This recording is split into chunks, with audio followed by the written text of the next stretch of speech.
Hello mga pachams ko. Ayan. Isa-isa tayo ng sibuyas, kamatis, bawang. At alam niyo ba kung ano ang ating igigisa? Ayan. So, luto na ang ating bawang, sibuyas, kamatis. So, ilagay na natin ang ating ayan. Kita niyo ba yan mga pachams ko? Ayan.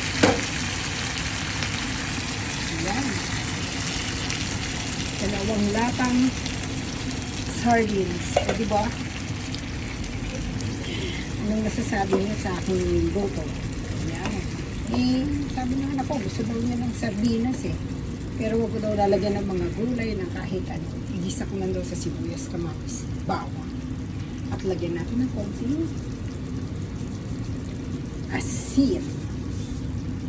Ayan. So, ganyan lang. Masasabi nyo natin kung anong lasa, diba?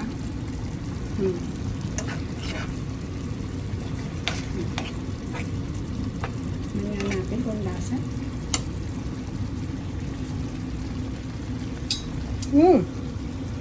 Lasang sardinas. Okay, mga kachams ko, ayun na siya. So, atin na siyang lutuin ng medyo. Sabi kasi ng anak ko, ayaw niya ng gulugin daw yung isda, yung sardines. So, ganyan-ganyan lang. Ayan. Diba? Yan ang gusto nila eh. Tapos, lalagyan daw nila yan ng kalamansi. Ano masasabi niyo? Comment below. Yan. O diba, ayan, sardines. Masarap po paglalagyan ng ano eh, kalamansi. Dapat nga hindi na niluluto eh, sardinas lang. Mas palagay mo mga pachams ko. Ayan. Special ang ating ulam for tonight. Ang sardines. O diba? Ayan. So, siya ay luto na. Ayan. Luto na at atin na lang siyang medyo itulo ng konti para naman maluto-luto at medyo matanggal yung konting lansa. Hindi ko na siya nilagyan ng ano. Mamaya lalagyan nila ng kalamansi eh. So, bala na sila. Basta ako, ayan. Nirequest nila mag-isa lang ako ng sardines.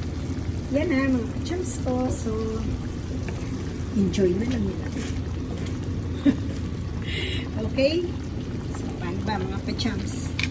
Luto na ang ating ginisang sardines. Okay? Wow, sarap yan, oh. Sa pangantikim.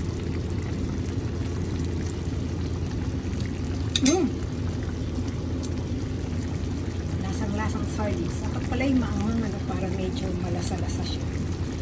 I mean, yung hindi ka masyadong malanawa. Ayan. Okay? So, bye muna mga pachams ko. Ayan, ang aming ulam for tonight.